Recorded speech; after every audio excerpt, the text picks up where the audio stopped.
लोकसभा को लेकर मंथन के बीच कांग्रेस नेता प्रमोद तिवारी ने सोनिया गांधी और राहुल गांधी की जमकर तारीफ की है। प्रमोद तिवारी ने सोनिया गांधी और राहुल गांधी की तारीफ करते हुए कहा है कि इस बार गांधी और गोडसे विचारधाराओं के बीच लड़ाई है और हमेशा की तरह गोडसे विचारधारा की हार ही होगी। इशारों में तिवारी ने नरेंद्र मोदी पर निशाना साधा है। प्रमोद तिवारी यहीं पर नहीं रुके, उन्होंने कहा कि राहुल गांधी के साथ साथ इंदिरा गांधी, राजीव गांधी का बलिदान है जो पार्टी को लोकसभा चुनाव में बड़ी जीत दिलाएगा। आपको बता दें, इंदिरा गांधी के साथ राजीव गांधी के बलिदान की बात तो उन्होंने कही है और साथ ही साथ उन्होंने ये बात भी कही कि कांग्रेस ही इस बार जीत दर्ज कराएगी। क्या कुछ कहा प्रमोद तिवारी ने, आपको सुनवाते हैं। मैं बहुत साफ कहना चाहता हूं, जो राजनीतिक प्रस्ताव रखा गया उसका मैं दिल से समर्थन करता हूं। मैं एक चीज पूछना चाहता हूं, इस राजनीतिक प्रस्ताव को अमली जामा कैसे पहनाया जाएगा? तभी तो जब हम लोकसभा का चुनाव जीतकर यूपीए 3 बनाएंगे। मैं उन लोगों में हूं जो ये विश्वास करते हैं कि आने वाली सरकार फिर सोनिया जी आपके आशीर्वाद से राहुल गांधी के नेतृत्व में कांग्रेस की बनेगी। इसमें कोई दो विचारधारा नहीं हो सकती। अगला चुनाव सोनिया जी गांधी बनाम गोडसे होगा। गांधी बनाम गोडसे होगा। गांधी की विचारधारा का नेतृत्व आप करेंगी और गोडसे की विचारधारा का नेतृत्व वो इंसान करेगा जिसे इंसान कहने में भी तैयार नहीं हूं मैं। और हमेशा इस देश में गांधी जीता है, गोडसे हारा है। गांधी एक बार फिर जीतेगा, मुझे इसमें कोई संकोच नहीं है। मैं एक चीज नहीं समझ पाता, मैं तो जिंदगी भर चुनाव ही लड़ता रहा हूं। चुनाव वही जीतता है जो आक्रामक होता है, जो ऑफेंसिव होता है। नेतृत्व है और वो नेतृत्व है जिसके लहू में पंडित मोतीलाल नेहरू का खून है, जिसके नेतृत्व में पंडित जवाहरलाल नेहरू का खून है, बलिदान देने वाली इंदिरा गांधी का खून है, राजीव गांधी का खून है। और सोनिया जी, हिंदुस्तान ने कभी ऐसा राजनीतिक बलिदान नहीं देखा जैसा बलिदान आपने किया है। देश के प्रधानमंत्री पद को ठुकराया है। उसके नेतृत्व में, हमारे नेतृत्व में, तो अगर उनका लहू है तो फिर आपका दूध भी है। ये लहू और ये दूध हिंदुस्तान का मुस्तकबिल का फैसला करेगा, इसमें कोई दो राय नहीं हो सकती। इसलिए हम राहुल को मांगते हैं, किसी और वजह से नहीं मांगते हैं। हमारे संवाददाता मनीष इसी पर ज्यादा जानकारी के लिए हमारे साथ जुड़ गए हैं, ज्यादा बातचीत के लिए। प्रमोद तिवारी का मनीष, जो जिस तरीके से उन्होंने राहुल गांधी का या गांधी परिवार का गुणगान किया है और साथ ही साथ बीजेपी नरेंद्र मोदी पर निशाना भी साधा है, किस तरीके से देखा जाए?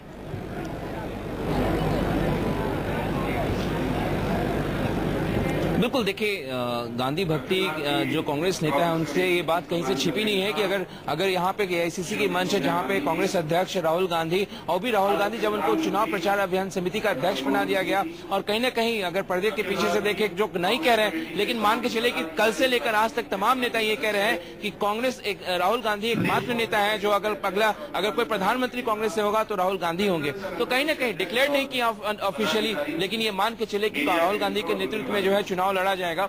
जहां तक प्रमोद तिवारी का सवाल है, तो क्योंकि तमाम नेता यहाँ पे खुश करने में, क्योंकि गांधी भक्ति सब नेताओं को बहुत रास आती है, तो शायद उसको इसी लिहाज से देखना चाहिए। और निश्चित तौर पर उनका भाषण काफी आक्रामक था। उन्होंने मोदी पे ये भी टारगेट किया। वंदना, मैं आपको बता दूं कि गुजरात के मुख्यमंत्री जो है वो इस्तीफा नहीं दे रहे हैं मुख्यमंत्री पद से, वो मुख्यमंत्री पद नहीं छोड़ रहे हैं वो, क्योंकि उनको कहीं ना कहीं इस बात का डर है कि अगर वो हार गए तो मुख्यमंत्री पद भी गंवाना पड़े। तो उनके पूरे भाषण में उनके निशाने पर नरेंद्र मोदी थे। वंदना जी, काबिल गौर यहाँ पर एक और बात है, जिस तरीके से यहाँ प्रधानमंत्री मनमोहन सिंह ने भी कहा कि राहुल के नेतृत्व में अगला चुनाव हम लड़ेंगे। हालांकि सोनिया गांधी ने यह बात पहले ही साफ कर दी कि राहुल पर फैसला हो चुका है, लेकिन प्रमोद तिवारी और दूसरे नेताओं ने जिस तरीके से राहुल गांधी का गुणगान किया, कहीं ना कहीं ये साफ है, पर्दे के पीछे से ही सही, लेकिन राहुल के नेतृत्व में ही 2014 का ये लोकसभा चुनाव होगा। हमको खानदान चाहिए। बिल्कुल, देखिए, जनार्दन द्विवेदी ने भी अपने भाषण में शुरुआत में यही कहा कि कांग्रेस का अगर अगला पीढ़ी का अगर नेता है तो कौन है।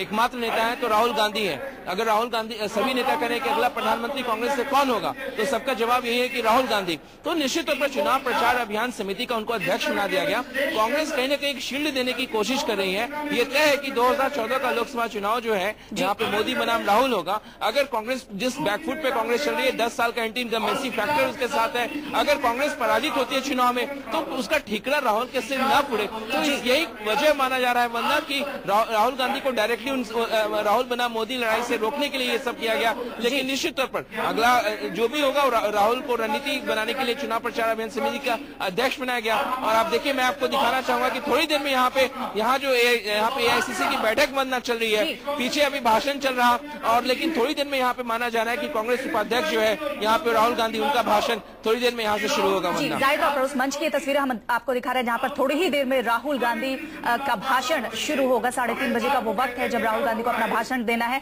और जब राहुल गांधी भाषण देंगे तब भी हम आपको सीधे यहाँ लिए चलेंगे। मनीष, आप हमारे साथ बने रहिए। इस बीच सबसे मुख्य आकर्षण और सबसे मुख्य बात जो यहाँ पर कही वो प्रमोद तिवारी ने कही, और उन्होंने साफ तौर से जिस तरीके से गुणगान राहुल चालीसा का पाठ उन्होंने किया, उससे तो यही लगता है कि कांग्रेस के तमाम नेता यही चाहते हैं कि राहुल गांधी पीएम पद के उम्मीदवार जल्द से जल्द कांग्रेस की तरफ से घोषित किए जाए। हालांकि हमारे संवाददाता मनीष कुमार ने प्रमोद तिवारी से बातचीत भी की, वो पूरी बातचीत आपको पहले दिखाते हैं।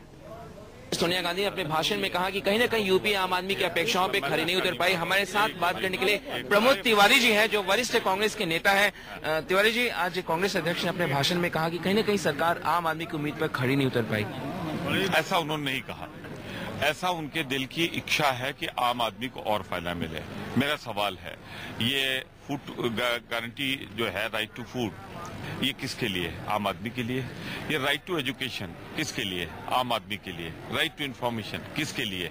राइट टू हेल्थ किसके लिए?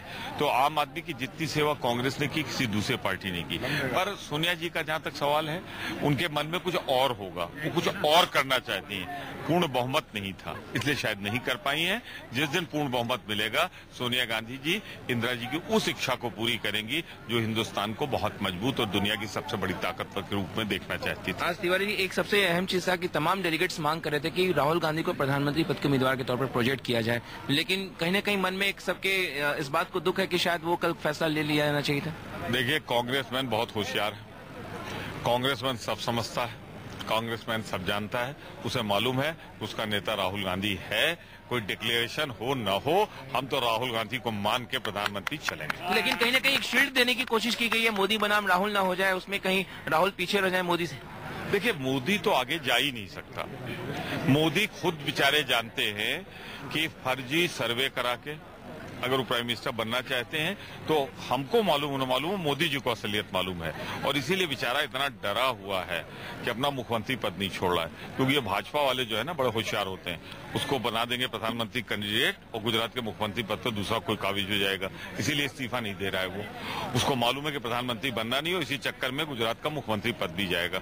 एक अहम बात आपने कही अपने भाषण में कि ये गांधी बनाम गोडसे की लड़ाई होगी, ऐसा क्यों कहा आपने? इसलिए कहा कि कांग्रेस का इतिहास गांधी का इतिहास रहा है, और भारतीय जनता पार्टी का इतिहास, पूरी जिम्मेदारी से कह रहा हूं, गोडसे के सिद्धांतों को मानने वाला इतिहास।